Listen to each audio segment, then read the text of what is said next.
انتہائی قابل قدر معزز سامعین، آپ کے سامنے اللہ رب العزت کی مقدس اور بابرکت کلام قرآن مجید فرقان حمید سورہ توبہ کی ایک آیت تلاوت کی گئی ہے، جس میں رب العزت نے میرے پیغمبر پر سب سے پہلے ایمان لانے والے اور میرے پیغمبر کے ساتھ ہجرت کرنے والے اور میرے پیغمبر کے ساتھ ہجرت کرنے والوں کی مدد اور نصرت کرنے والوں کی توصیف اور تعریف فرمائی ہے۔ میرا ارادہ تو کسی اور عنوان پہ تھا، لیکن چونکہ ذی الحج کا مہینہ ختم ہونے کو ہے، محرم کا مہینہ شروع ہونے والا ہے، فاروق اعظم حضرت عمر ابن الخطاب رضی اللہ تعالی عنہ کے اس خون کی عقیدت نے مجبور کیا کہ اس کی شان میں کچھ باتیں عرض کی جا سکیں۔ تمہید کے طور پر پہلے تو یہ بات عرض کرنی ہے کہ اللہ رب العزت نے برے کائنات میں جتنے انسان تھے ان تمام انسانوں پر نگاہ اور نظر ڈالی تو 1.25 لاکھ انبیاء علیہم السلام کو ساری انسانیت کی سیادت، ان کی رہبری اور رہنمائی کے لیے منتخب فرمایا اور چنا۔ پھر اللہ رب العزت نے 1.25 لاکھ انبیاء علیہم السلام کے دلوں پر نگاہ ڈال کر ان کی سیادت کے لیے، ان کی سرداری کے لیے، ان کی امامت کے لیے سرداری اور امامت کا تاج سجایا۔ میرے اور آپ کے محبوب پیغمبر عبداللہ کے لخت جگر سیدہ آمنہ کے در یتیم ساقی کوثر احمد مجتبی محمد عربی صلی اللہ علیہ وسلم کو۔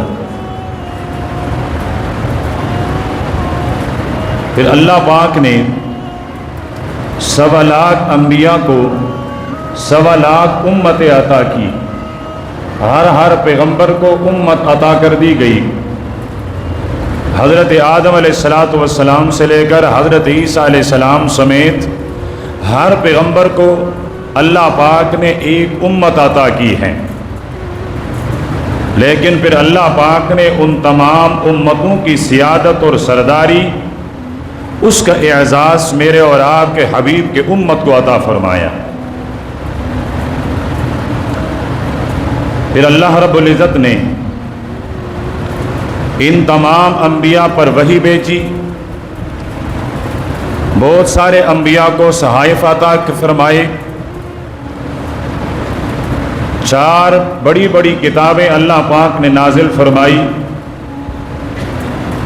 سیدنا آدم علیہ السلام سے لے کر حضرت عیسیٰ علیہ السلام سمیت جتنے صحائف، جتنی کتابیں، جتنی وحی اتری ہیں، ان تمام کتابوں کا آسمانی وحی کی سیادت اور سرداری، اس کا تاج اللہ پاک نے قرآن پاک کے سر پہ سجایا اور قرآن پاک کو مجھے اور آپ کو اور اس امت کو عطا فرمایا۔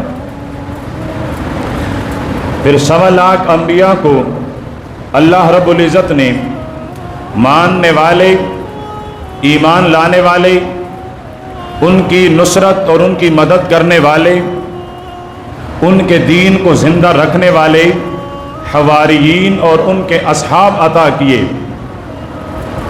حضرت آدم علیہ السلام سے لے کر حضرت عیسیٰ علیہ السلام تک جتنے امتیں گزری ہیں، ہر امت میں ایمان لانے والے، کلمہ پڑھنے والے، اس نبی کی وحی کی تصدیق کرنے والے لوگ رہے ہیں، لیکن اللہ پاک نے ان تمام پیغمبروں کے اصحاب میں سے سیادت اور سرداری عطا فرمائی تو اصحاب محمد کو صلوات اللہ وسلامہ علیہ۔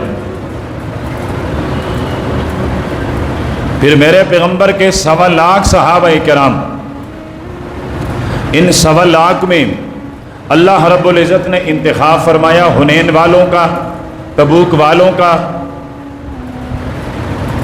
احد والوں کا، خندق اور احزاب والوں کا، لیکن صحابہ اکرام کی سیادت اللہ پاک نے عطا فرمائی اصحاب بدر 313 صحابہ اکرام کو۔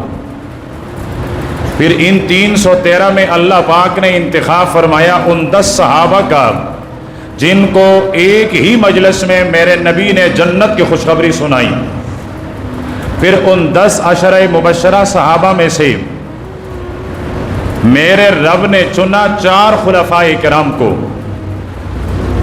اور پھر انبیاء کے بعد بھری کائنات میں اللہ پاک نے مقام عطا فرمایا حضرت ابو بکر صدیق رضی اللہ تعالی عنہ کو۔ انبیاء کے بعد حضرت ابو بکر کے بعد بڑی کائنات میں جس کا مقام ہے اس کا نام ہے عمر رضی اللہ تعالی عنہ۔ امید ہے کہ یہ تمہید آپ کے ذہنوں میں بیٹھ چکی ہوگی۔ اس تمہید کے بعد جب میں فاروق اعظم کی منقبت اور ان کی شان ذکر کروں تو شاید ان کے لیے دل کے دریچے اور دل کے دروازے کھل چکے ہوں گے۔ صحابہ کرام رضوان اللہ علیہم اجمعین اس دین کے اساس اور بنیاد ہیں۔ صحابہ کرام ہیں تو ختم نبوت موجود ہیں، صحابہ کرام موجود ہیں تو میرے اور آپ کے پاس قرآن پاک 30 پارے 114 سورتیں 6000 سے زائد آیتیں موجود ہیں۔ صحابہ کرام ہیں تو میرے پاس نماز، میرے پاس روزہ، زکوٰۃ، حج، حقوق والوں کے حقوق یہ محفوظ ہیں۔ اگر صحابہ کرام کو درمیان سے ہٹا دیا جائے تو پھر نہ میرے پاس پیغمبر اور ان کی ختم نبوت باقی رہے گی، نہ میرے پاس قرآن پاک کے 30 پارے باقی رہیں گے، نہ میرے پاس نماز رہے گی، نہ میرے پاس روزہ رہے گا، نہ میرے پاس حج، نہ میرے پاس زکوٰۃ، نہ میرے پاس اور کوئی نیکی۔ اس لیے کہ قرآن پاک کو اترتے ہوئے جن آنکھوں نے دیکھا، جن کانوں نے سنا، جن عقلوں اور دماغ نے محفوظ کیا وہ ہے میرے پیغمبر کے صحابہ، جنہوں نے میرے پیغمبر کو 23 سال مکہ اور مدینہ میں کچھ بولتے، کچھ کرتے، کسی چیز پر خاموشی اختیار کرتے ہوئے دیکھا ہے، وہ ہیں صحابہ کرام رضوان اللہ علیہم اجمعین۔ تو صحابہ میرے دین کے اساس، بنیاد اور میرے دین کی سند ہیں۔ میں اپنی ایمان کی اساس اور بنیاد اور اپنی ایمان کی سند اپنے پیغمبر تک تب پہنچا سکتا ہوں جب درمیان میں صحابہ کرام رضوان اللہ علیہم اجمعین کا واسطہ موجود ہو۔ ایک اور بات بھی عرض کر لوں، صحابی اپنے مشقت سے، اپنے روزوں سے، اپنی حج سے، اپنی نمازوں سے، اپنی صدقات اور خیرات سے نہیں بنتا۔ ایسا نہیں کہ کسی نے زیادہ دفعہ کلمہ پڑھا تو اس لیے صحابی بنا، کسی نے قرآن پاک کی بہت زیادہ تلاوت کی تو صحابی بنا، کسی نے بہت سارے روزے رکھے تو صحابی بنا، کسی نے بہت ساری زکوٰۃ ادا کیے، حج ادا کیے، نوافل پڑھے، تسبیح ادا کی تو صحابی بنا۔ ایسا نہیں ہے، بلکہ جس طرح اللہ نے انبیاء کا انتخاب براہ راست کیا، جس طرح کوئی نبی زیادہ عبادت کرنے سے نبی نہیں بنتا بلکہ اللہ کے انتخاب سے نبی بنتا ہے، تو اسی طرح صحابہ کرام رضوان اللہ علیہم اجمعین وہ بھی اپنے اعمال کی کثرت سے نہیں بلکہ رب کے انتخاب سے بنتا ہے۔ اس لیے اللہ پاک فرماتے ہیں اختارہم اللہ لصحبت نبیہ، کہ صحابہ کرام کو اللہ نے 2 کاموں کے لیے منتخب کیا، ایک میرے اور آپ کے سردار پیغمبر کی رفاقت اور معیت کے لیے ولی اقامت دینہ، اور دوسرا کام میرے پیغمبر کے دین کے استحکام اور مضبوطی اور قیامت کی صبح تک باقی رکھنے کے لیے۔ اللہ پاک نے صحابہ کرام کا انتخاب اسی 2 مقاصد کے لیے کیا ہے۔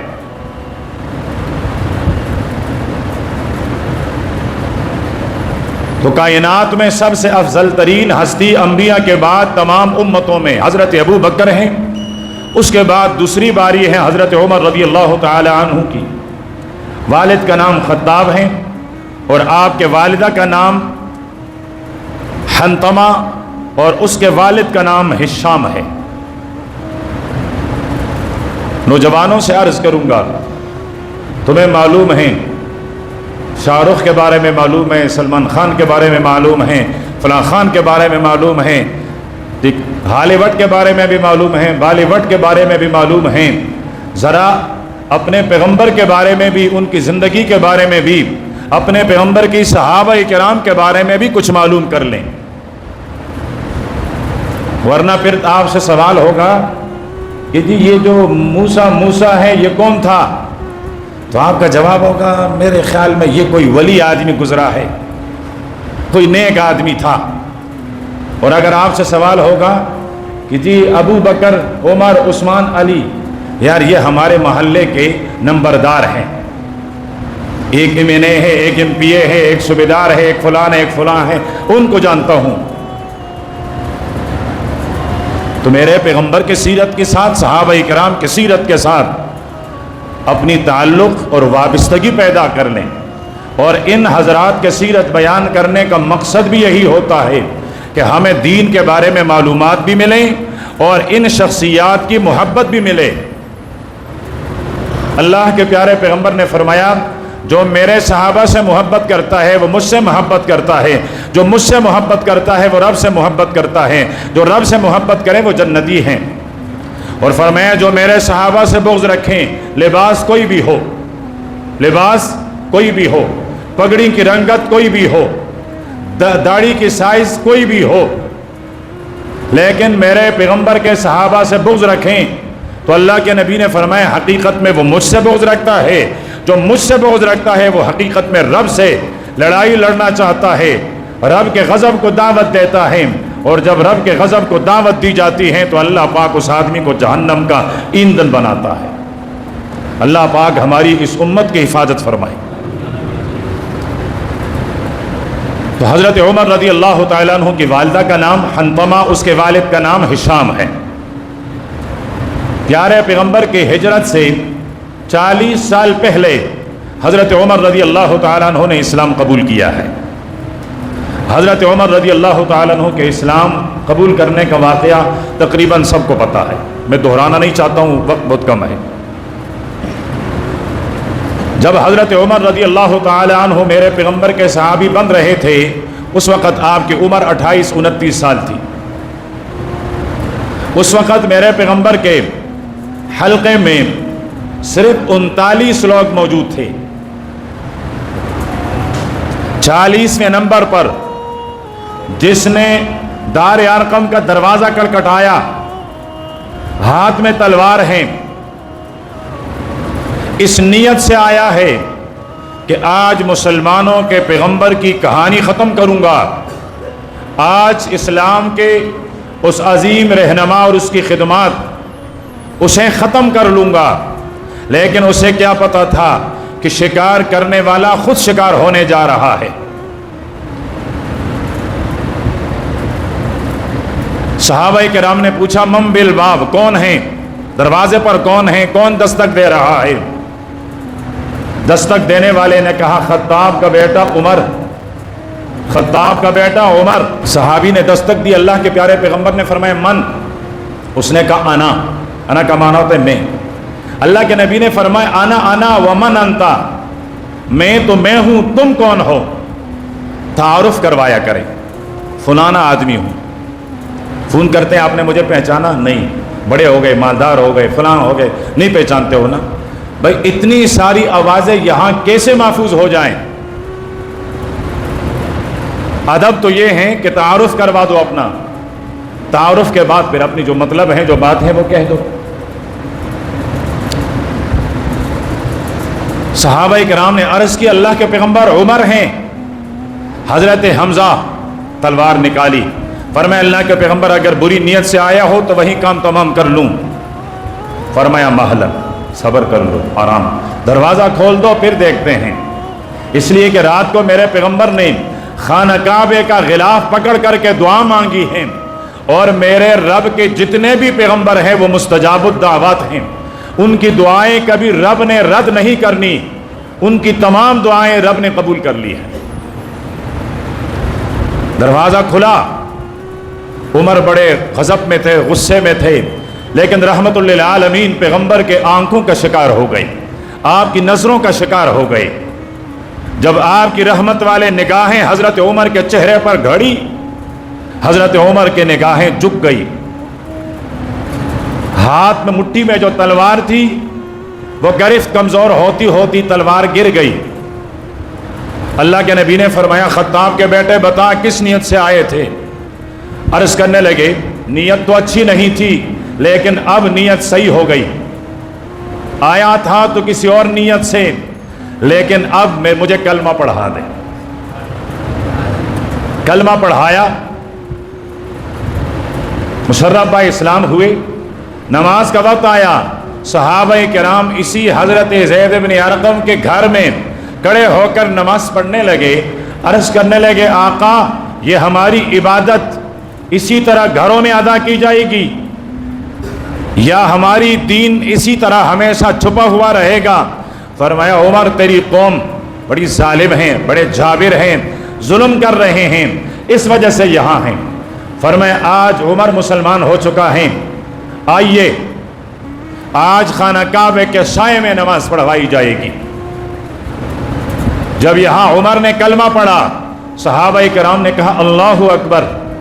جبریل آئے، فرمانے لگے یہاں آپ 39 بندوں نے کلمہ اللہ اکبر کا بلند کیا، لیکن آسمانوں پر بے شمار نوری مخلوق فرشتوں نے حضرت عمر کے مسلمان ہونے پر جشن منا کر اللہ اکبر کی صدا بلند کی ہے۔ آج تم 39 لوگ نہیں، آسمانوں پر جو بے حساب فرشتے ہیں انہوں نے بھی اسلام کو، عمر کے اسلام پر مرحبا کہا ہے، اسے خوش آمدید کہا ہے، اسے مبارکباد دی ہے۔ ایمان ہو تو ایسا ہو، اسلام ہو تو ایسا ہو، کلمہ پڑھنا ہو تو ایسا ہو، گونج جائے کائنات میں۔ میرا اور آپ کا کلمہ مجھے لباس اسلامی نہیں پہنوا سکتا ہے، میرا اور آپ کا کلمہ مجھے 5 وقت نماز نہیں پڑھوا سکتا ہے، میرا اور آپ کا کلمہ مجھے داڑھی نہیں رکھوا سکتا ہے، میرا اور آپ کا ایمان مجھے حرام سے نہیں بچا سکتا ہے، میرا اور آپ کا ایمان مجھے غصب سے، دھوکے سے، لوٹ مار سے، چوری سے، کسی بھی برائی سے نہیں بچا سکتا ہے۔ اور وہاں ایک کلمہ ہے، ایک دفعہ پڑھا گیا ہے، لیکن کائنات میں اس کی گونج سنائی دی ہے۔ کلمہ پڑھا جائے تو ایسا پڑھا جائے۔ صحابہ کرام کو لے کر خانہ کعبے میں آئے، حمزہ سے فرمانے لگے حمزہ زمانے جاہلیت میں تو بہت بڑا بہادر گزرا ہے، تیرا تیر کا نشانہ کبھی غلط نہیں ہوا، تیرے تلوار کے سامنے جو آیا وہ کبھی اپنی زندگی کے سانس سے گن نہیں سکا، اس نے اپنی زندگی کے باقی دن رات دنیا میں نہیں گزارے، کیا ہو گیا تجھے؟ ایک طرف تلوار لے کر آپ کھڑے ہو جائیں، ایک طرف تلوار لے کر میں عمر کھڑا ہو جاتا ہوں، پھر دیکھتے ہیں کس کی ہمت ہے کہ ہم 40 لوگوں کو خانہ کعبے کے سائے میں نماز پڑھنے سے روک کے دکھائیں۔ تلوار فضا میں لہلا کر فرمایا آج عمر اسلام قبول کر چکا ہے، اب اگر کسی نے اپنے بیویوں کو بیوہ کروانا ہو تو آئیے میدان میں، اگر کسی نے اپنے بچوں کو یتیم کروانا ہو تو آئیے، میں عمر مقابلے کے لیے آیا ہوں۔ بھیجا تھا ابو جہل اور سرداروں نے، جب دار ارقم سے اللہ اکبر کی صدا بلند ہوئی تو ابو جہل کہنے لگا 2 باتوں میں کوئی ایک کام ہو گیا، یا تو عمر چلا گیا دنیا سے اور یہ صحابہ کرام اس کے مرنے پر، اس کے مارنے پر جشن منا رہے ہیں، اور یا پھر عمر اسلام کے دامن رحمت سے جڑ گیا ہے۔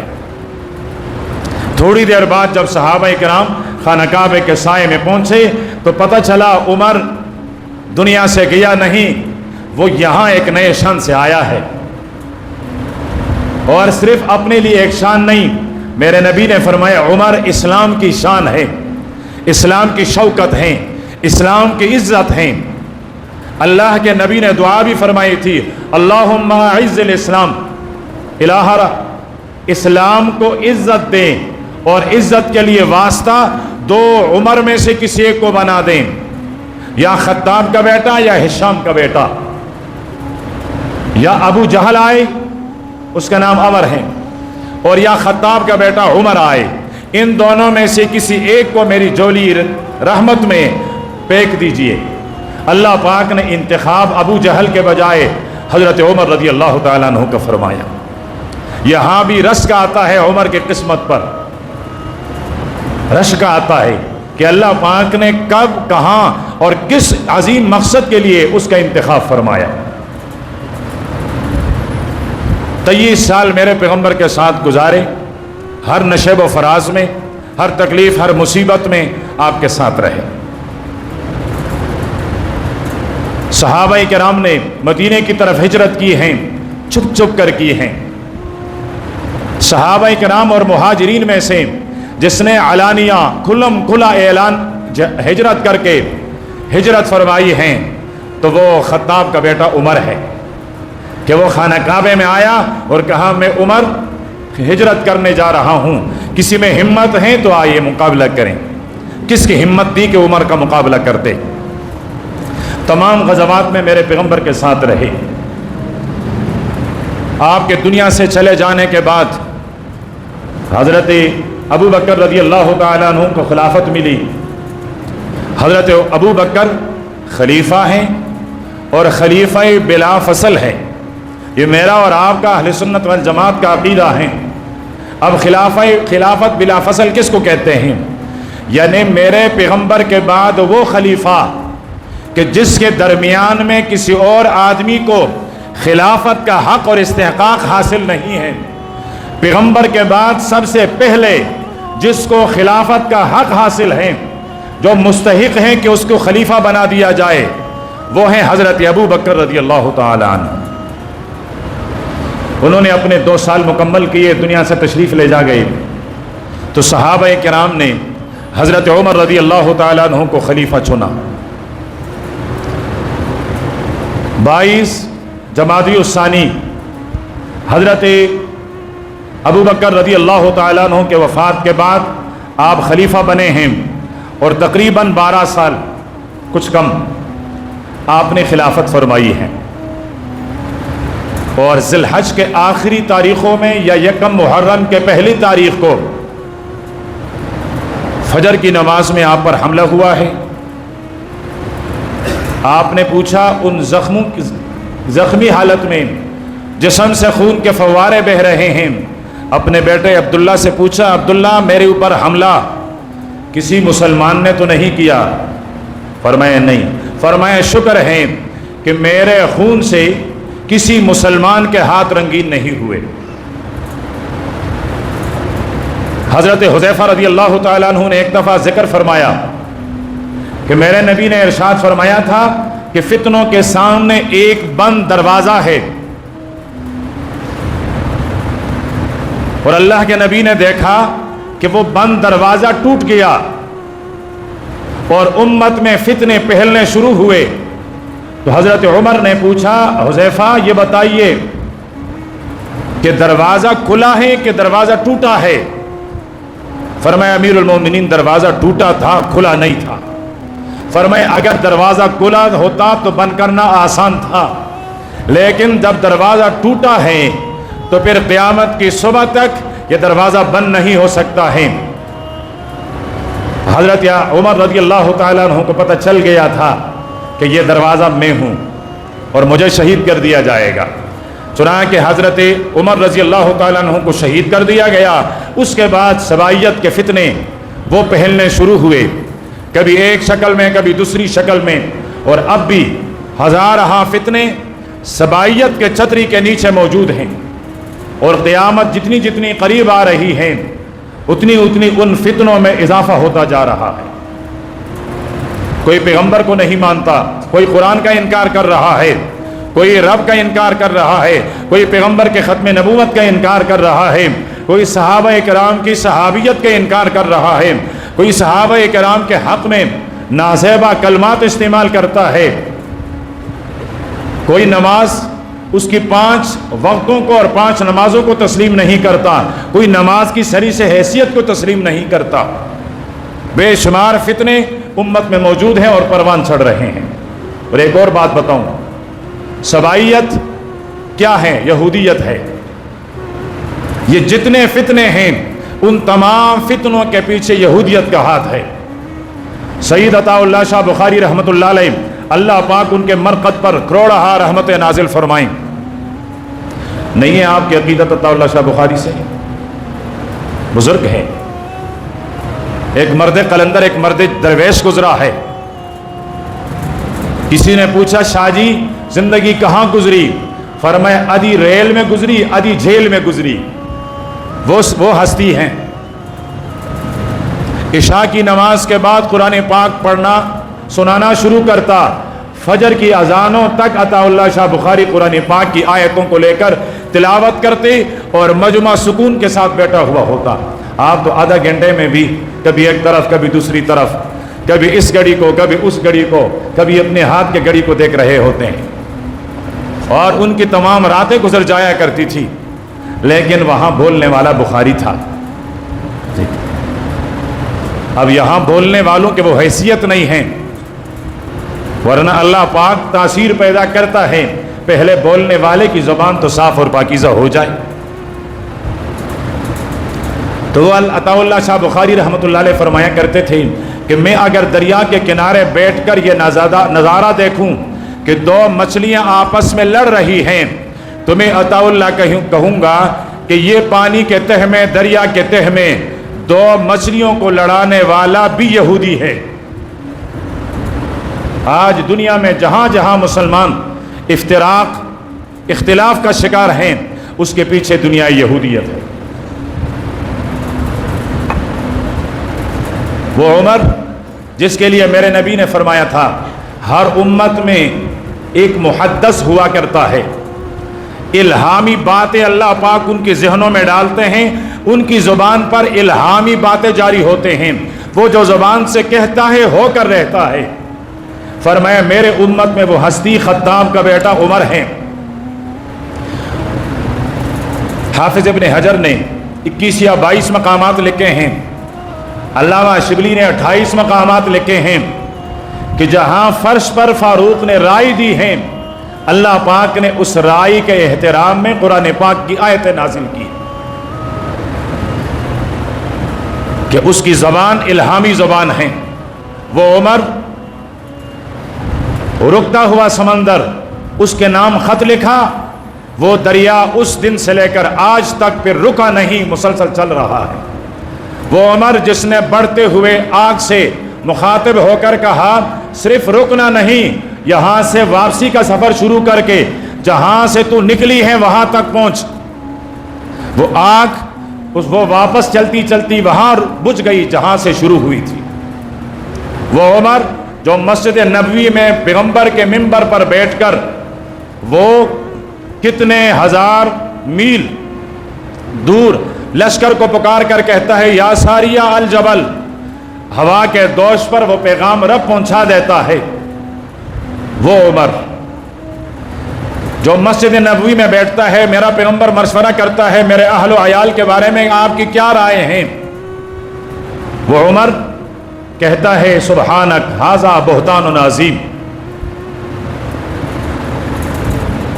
اللہ کے پیارے پیغمبر، میں عمر روز اول سے یہ کہتا آ رہا ہوں، آپ دنیا کے پاک اور پاکیزہ لوگوں کے سردار، آپ کی بیویاں اور ماری اور آپ کی کائنات کی مائیں وہ بھی پاکیزہ خواتین کے سردارنیاں ہیں۔ جب سورہ نور نازل ہوئی تو حضرت عمر نے جو جملہ میرے پیغمبر کے مجلس میں فرمایا تھا، رب نے قرآن پاک کی آیت کا حصہ بنا کر اتارا کہ سبحانک ھذا بہتان عظیم۔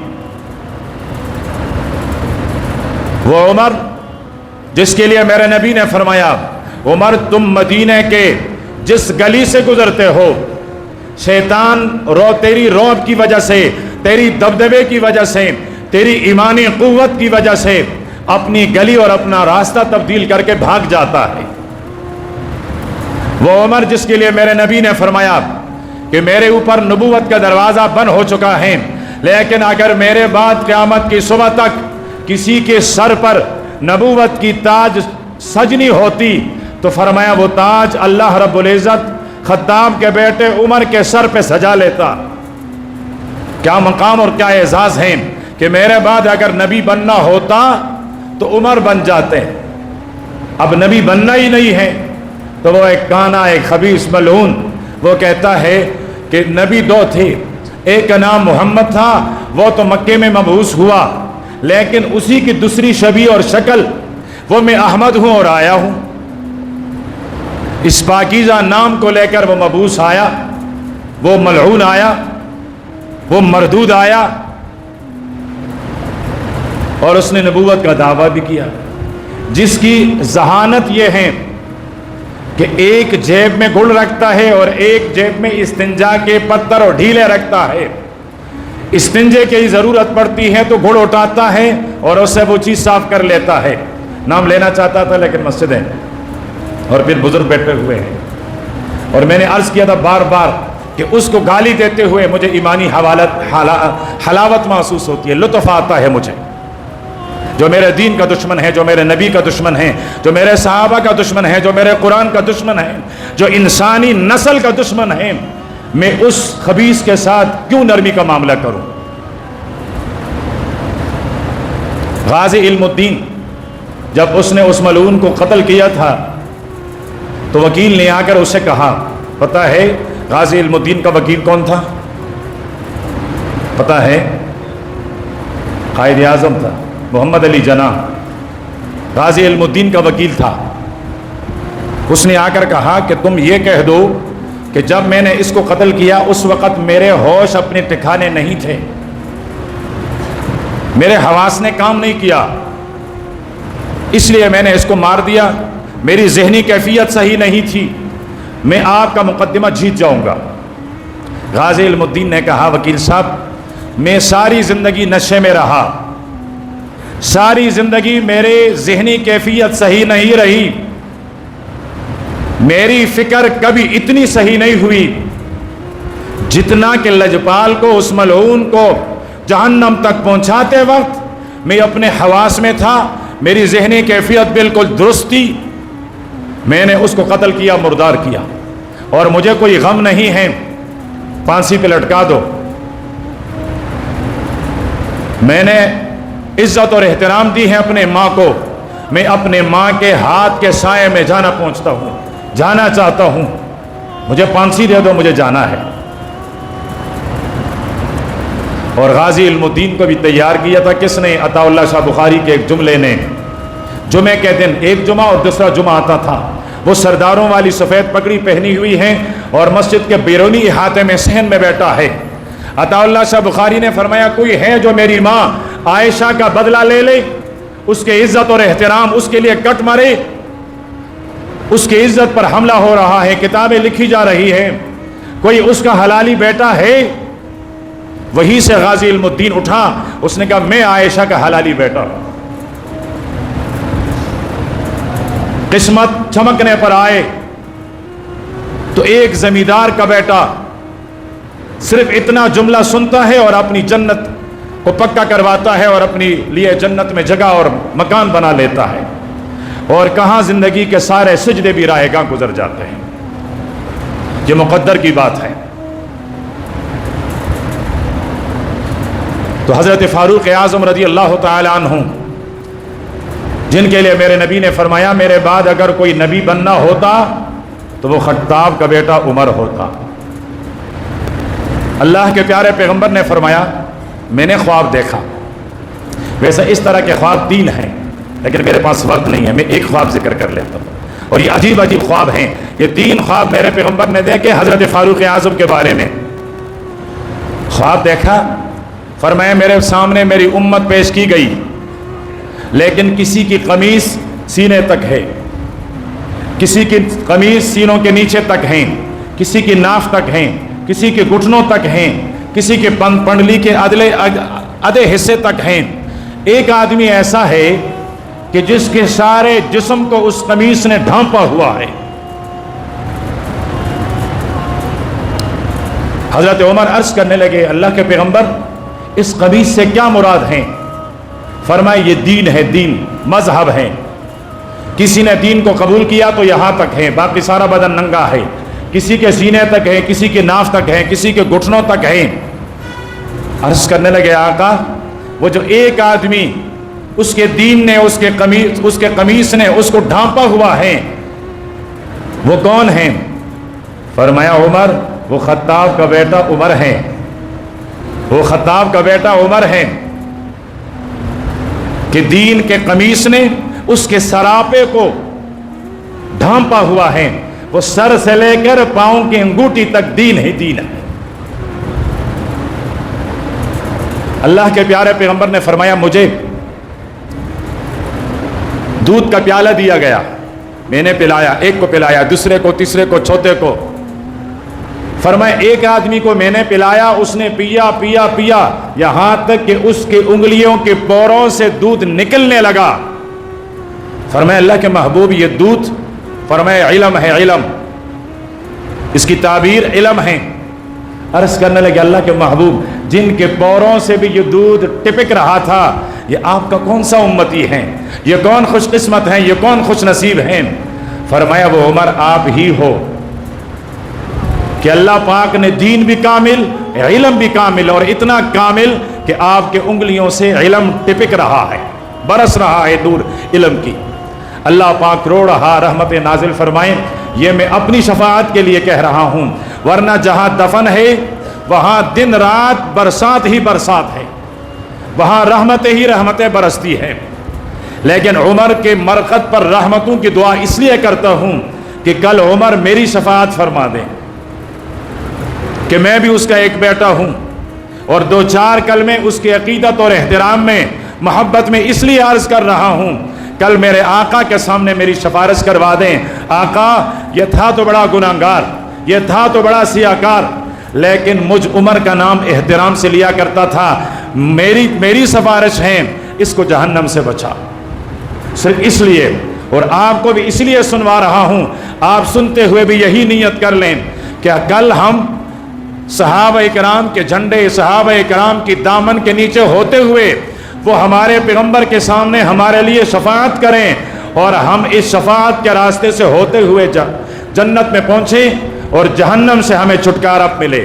اللہ پاک ہم سب کو صحابہ کرام کی محبت اور صحابہ کرام کی سیرت اور ان کے نقش قدم پر چلنے کی توفیق عطا فرمائیں۔